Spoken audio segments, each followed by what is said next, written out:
Hello everyone, and welcome to my CBS Y&R gossip channel. I hope everyone is having a wonderful day. Before we begin, please hit the subscribe button and give this video a thumbs up. The snow along Genoa city's main street had begun to melt into a grey slush, the kind that clung to boots and hems and made everything feel heavier than it should. Friday arrived with a brittle cold and an even sharper tension, as though the city itself sensed that secrets were about to rupture. Inside Newman Enterprises, the lights burned bright long before dawn, and Victor Newman stood alone in his office, staring out at the skyline he believed he still controlled. The silence was deceptive. Victor's mind was anything but quiet. Cain Ashby's words from the previous day echoed relentlessly, each syllable cutting deeper than the last. There was a truth Cain had dangled in front of him, a truth that threatened to undo decades of power, pride, and carefully constructed legacy. Victor had survived enemies, betrayals, and even his own family turning against him, but this felt different. This felt personal in a way that reached back through years he had tried to bury. Across town, Nikki Newman woke from a restless sleep, her heart racing as though she had been running. She reached instinctively for Victor's side of the bed, finding it empty and cold. A familiar ache settled in her chest, one that had nothing to do with the winter air. She knew him well enough to understand that when Victor retreated into himself like this, it meant he was preparing for battle, or bracing for defeat. Nikki sat up slowly, wrapping the robe tighter around her, already sensing that today would demand more strength than she felt capable of giving. At the Abbott mansion, Billy Abbott paced the living room, his phone clutched in his hand. Cain's message from the night before still sat unread, but Billy knew its contents without opening it. He had seen the look in Cain's eyes, that unsettling mix of calm and menace, and he understood that whatever assignment Cain had in mind was not going to be simple. Billy had spent most of his life dancing along the edge of recklessness, but this was different. This wasn't about corporate takeovers or personal vendettas. This felt darker, heavier, like a line that once crossed could never be uncrossed. Victoria Newman, meanwhile, sat at her desk reviewing numbers that refused to make sense. Profits were steady, acquisitions on track, yet something felt off. She could feel it in her bones, the way she always could when her father was hiding something monumental. Victor's absence from the morning briefing spoke volumes. Victoria prided herself on being prepared, but even she couldn't plan for an enemy she couldn't see. Cain's sudden re-emergence in their orbit had been disruptive enough, but now there were whispers, quiet, insidious rumors, suggesting that Cain held leverage powerful enough to bring the Newmans to their knees. In the Chancellor estate, Lily Winters stared at the fire burning low in the hearth, her thoughts tangled and restless. Cain had been a part of her past for so long that it was impossible to separate memory from reality. She wanted to believe that whatever he was doing now had some justification, some twisted logic that made sense to him. But every instinct told her that he was spiraling, driven by resentment and a need to prove something to the world. Lily feared that in his quest for control, Cain would destroy not only himself but everyone who still cared about him. Phyllis Summers, on the other hand, thrived on the chaos. She sat at society with a cup of coffee growing cold in front of her, her eyes scanning the room with sharp curiosity.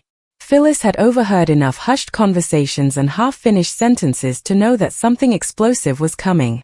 She had always believed that information was power, and she intended to collect as much of it as possible. When she noticed Billy enter, his jaw tight and his gaze distant, her interest sharpened. Billy never looked like that unless trouble was knocking. "Rough morning?" Phyllis asked lightly as he approached. Billy forced a smile that didn't reach his eyes. "You could say that." She studied him, recognizing the signs of internal conflict. Phyllis knew better than to push too hard, but she also knew that Billy rarely kept secrets from her for long. Whatever Cain had said to him, it had shaken him. And that meant it was worth knowing. At Newman Enterprises, Victor finally turned away from the window as the door opened. Nikki stepped inside quietly, her presence both comforting and confronting. She didn't need to speak for Victor to feel her concern. It hung in the air between them, heavy and unavoidable. "You didn't come home," Nikki said softly. Victor exhaled slowly. "I had work to do." Nikki shook her head. "You always have work to do. That's not why you stayed away." Her words landed with more accuracy than he cared to admit. Victor turned to face her, his expression guarded. Kane is playing a dangerous game. Nikki's eyes narrowed. What kind of game? The kind where he thinks he has leverage over me, Victor replied. And does he? Nikki pressed. For a moment, Victor said nothing. Silence stretched, thick with unspoken truths. Finally, he spoke, his voice lower, edged with something dangerously close to vulnerability. There are things in my past that I have protected for a reason. Nikki's heart sank. She had stood by Victor through countless storms, but the look in his eyes told her this one was different. Whatever it is, she said, we face it together. Victor reached for her hand, squeezing it tightly, as though anchoring himself. I hope you're right. Elsewhere, Kane Ashby sat in a dimly lit apartment, a glass of whiskey untouched on the table beside him. He stared at his phone, replaying messages and conversations in his head. He knew exactly what he was doing, and he believed it was justified. For too long, Kane had felt dismissed, underestimated, and pushed aside. He had built his plan carefully, brick by brick, and now it was finally time to watch it unfold. Kane wasn't blind to the potential fallout. He knew people would get hurt. He knew lines would be crossed. But in his mind, the ends justified the means. Victor Newman had always played by his own rules, manipulating lives without consequence. Kane saw himself as the equalizer, the one willing to expose the truth no matter the cost. As the day progressed, tension rippled through Genoa City like a live wire. Conversations were clipped, glances suspicious. Even those unaware of the specifics could feel the shift. Something was about to break. At Crimson Lights, Sharon sat with Nick, watching him stir his coffee absently. Nick had been quieter than usual, his thoughts clearly elsewhere. Sharon recognized the signs. She had seen them before, during moments when Nick's emotional burden became too heavy to bear. You're a million miles away, Sharon said gently. Nick looked up, forcing a smile. Just thinking. About your father, she asked. Nick hesitated, then nodded. I don't know what he's dealing with, but I can feel it. Whatever it is, it's big. Sharon reached across the table, covering his hand with hers. You don't have to carry it alone. Nick squeezed her hand back, grateful for her presence. Yet even with Sharon's support, he couldn't shake the sense of dread creeping in. The Newman family had weathered countless storms, but this one felt ominous, as though it was rooted in something long buried and deeply corrosive. By afternoon, Billy finally opened Kane's message. The words stared back at him, stark and unsettling. Kane didn't mince words. He laid out what he wanted and what he expected Billy to do in return. The implication was clear. Refusal was not an option. Billy felt a chill that had nothing to do with the winter weather. He had always believed himself capable of navigating moral gray areas, but this crossed into territory he wasn't sure he could survive. Billy ran a hand through his hair, frustration mounting. He thought of his children, of the life he had been trying to build, of the mistakes he was determined not to repeat. Kane was asking him to risk all of that. And yet, the alternative was unthinkable. At Newman Enterprises, Victoria confronted her father at last. She closed the office door behind her, arms crossed, eyes sharp. You're shutting me out, she said. And that never ends well. Victor met her gaze evenly. This is not something you need to be involved in. That's never stopped you before, Victoria replied. Whatever Kane has on you, we can handle it. Victor's jaw tightened. You don't know what you're asking. Then tell me, she challenged. For a fleeting moment, Victor looked almost weary. But the walls went back up just as quickly. Not yet. Victoria's frustration flared. Every time you keep secrets, people get hurt. Our family gets hurt. Victor didn't respond, but her words struck home. He knew she was right. He just didn't know how to protect them from the fallout he feared was inevitable. As evening settled over Genoa City, Phyllis finally got what she'd been waiting for. A chance conversation, a name dropped a little too casually, a reaction that spoke volumes. Kane Ashby's plan was bigger than anyone realized, and Victor Newman was at the center of it. Phyllis's pulse quickened with excitement and concern. This wasn't just gossip. This was dynamite. She debated what to do with the information. Phyllis had always played both sides when it suited her, but this felt different. The potential consequences were enormous. She knew that once this secret came out, there would be no undoing it. At home, Nikki poured herself a glass of wine she barely touched. She watched Victor from across the room, noticing the tension in his shoulders, the way his gaze kept drifting as though searching for an escape. Nikki had faced her own demons, battled addictions and self-doubt, and she recognized that look. Victor was afraid. She crossed the room and took his hands in hers. "Talk to me," she urged. Victor closed his eyes briefly, as though bracing himself. "If Kane reveals what he knows, everything changes," he admitted. "Not just for me. For all of us." Nikki swallowed hard. "Whatever happens, we'll face it. Together." Her certainty steadied him, if only slightly. Victor had built his life on control, but in this moment, it was Nikki's unwavering presence that grounded him. Elsewhere, Kane stood alone again, staring out at the city lights. He knew the clock was ticking. Soon, the truth would come out, and there would be no turning back. Kane felt a flicker of doubt, quickly smothered by resolve.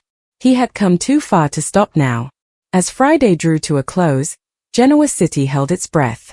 Alliances were about to be tested, loyalties strained, and long-buried secrets dragged into the light. The choices made today would echo far beyond tomorrow, reshaping lives in ways no one could yet fully comprehend. And as the night deepened, one thing was certain. By the time the sun rose again, nothing would be the same. The night stretched on, and Genoa City refused to sleep. Lights glowed in windows where thoughts churned endlessly, where fear and anticipation refused to loosen their grip. Friday was slipping away, but its consequences were only beginning to take shape. Billy sat alone in his car outside the Abbott mansion, the engine idling as he stared at the darkened house. He hadn't gone inside yet. He couldn't. Kane's words replayed in his mind again and again, each repetition twisting his gut tighter. Billy had spent years convincing himself that he could handle anything, that he could outsmart danger the way he always had. But this time felt different. This time, he wasn't just gambling with his own future. Other lives were tangled up in this, lives that trusted him not to make the wrong choice. He finally shut off the engine and leaned his head back against the seat. Kane had made it clear. This was a test of loyalty, and failure would come at a steep price. Billy knew Kane well enough to believe him. Whatever secret Kane was holding, it wasn't bluffing material. It was something real, something devastating. Billy wondered if Victor had any idea how close the walls were closing in. Across town, Victoria stood at her window, phone pressed to her ear as she spoke in a hushed voice. She had called every contact she trusted, quietly asking questions, probing for information. Nothing concrete had surfaced yet, but the unease she felt only grew stronger. Kane's name kept coming up, whispered cautiously, as though speaking it too loudly might invite disaster. Victoria ended the call and stared out into the darkness. She had built her life on strength and strategy, on staying one step ahead. But this situation was maddeningly opaque. Her father's refusal to confide in her only sharpened her anxiety. Victor Newman was many things, but secrecy had always been his greatest weapon and his greatest flaw. Victoria feared that this time, it would cost him more than he realized. At the Newman ranch, Nick paced the living room while Faith slept upstairs, blissfully unaware of the storm brewing. He had tried to distract himself with work, with anything that would quiet his thoughts, but nothing worked. Sharon's calm reassurance earlier had helped, but only temporarily. Nick knew his father too well. Victor only withdrew like this when he believed revealing the truth would cause irreversible damage. Nick stopped pacing and stared at the family photos lining the mantel. Smiling faces frozen in time, moments of unity hard-won and easily shattered. He wondered which of those memories would feel different once Kane made his move. He wondered if there was anything he could do to stop it. Sharon, lying awake in her own home, sensed Nick's turmoil even from a distance. She had learned long ago that some storms couldn't be prevented, only weathered. Still, she whispered a quiet hope into the silence, wishing for strength for all of them. At society, long after closing, Phyllis sat alone with her laptop open, the glow of the screen reflecting in her eyes. She had pieced together enough fragments to know that Kane's leverage involved something far more personal than business. This wasn't about money or power alone. This was about identity, about history rewritten in the most painful way possible. Phyllis leaned back in her chair, chewing on her lip. She had always believed that truth, no matter how ugly, had a way of setting people free. But she also knew that some truths destroyed everything in their path. The question was whether this one should come out now, or whether stopping it was even possible. She closed the laptop and exhaled slowly. For once, Phyllis wasn't sure what the right move was. Kane, meanwhile, was anything but uncertain. He moved through his apartment with restless energy, every step fueled by years of resentment and regret. He had replayed his past choices endlessly, each misstep carving deeper wounds. He had loved fiercely, lost painfully, and watched others rewrite his narrative while he was left standing on the sidelines. Tonight, however, he felt powerful, prepared. The secret he carried was a loaded weapon, and he knew exactly when to pull the trigger. Victor Newman had built an empire on control, but Kane believed it was time to show him what it felt like to lose it. Kane paused at the window, staring down at the street below. He thought briefly of Lily, of the life they once shared, of the future that slipped through his fingers. For a moment, doubt flickered. But then he remembered every slight, every dismissal, every time Victor had treated him like an expendable pawn. The doubt vanished. At the ranch, Nikki finally persuaded Victor to sit with her by the fire. The flames cast shifting shadows across his face, highlighting lines that spoke of decades of battles fought and won. Nikki studied him closely, recognizing the weight he carried. "You've always believed you could handle everything on your own," she said gently. "But this time feels different." Victor nodded slowly. "Because it is different." Nikki's breath caught. "What is it, Victor?" He hesitated, then shook his head. "Not yet. I need to be certain of Kane's next move before I say anything." Nikki's eyes glistened. "Waiting doesn't always make things better." Victor met her gaze, pain flickering beneath his resolve. "Sometimes it's the only way to protect the people you love." The irony of his words was not lost on her. As midnight approached, messages began circulating quietly, coded texts and careful calls exchanged between those who sensed the shift but couldn't yet name it. Genoa City was a web of connections, and tonight every strand vibrated with tension. Billy finally went inside the Abbott mansion, moving quietly so as not to wake anyone. He poured himself a drink he didn't want and stared at it, untouched, on the counter. Kane's instructions weighed on him like a physical burden. Billy knew he would have to choose soon. Delay was not an option Kane would tolerate. He thought of Jack, of their complicated bond, of how much they had fought to rebuild trust. Billy wondered what Jack would say if he knew what was being asked of him. The thought only made his chest tighten. At Newman Enterprises, Victor returned to his office one last time before heading home. He stood behind his desk, hands resting on its polished surface, and allowed himself a rare moment of reflection. He had built this empire with sheer will, with a belief that he could outmaneuver any threat. Kane's challenge struck at something deeper than business. It questioned the very foundation of Victor's legacy. Victor straightened, resolve hardening. Whatever Kane planned, Victor Newman would not go down quietly. As the clock ticked past midnight, Friday officially gave way to Saturday, but the events set in motion refused to pause. Secrets pressed closer to the surface, alliances teetered, and the calm that had settled over Genoa City felt painfully temporary. By the time dawn arrived, the city would awaken to the same streets and buildings, but the people within them would be changed. The truth was coming, carried on whispers and threats, and no one, no matter how powerful, would escape its reach.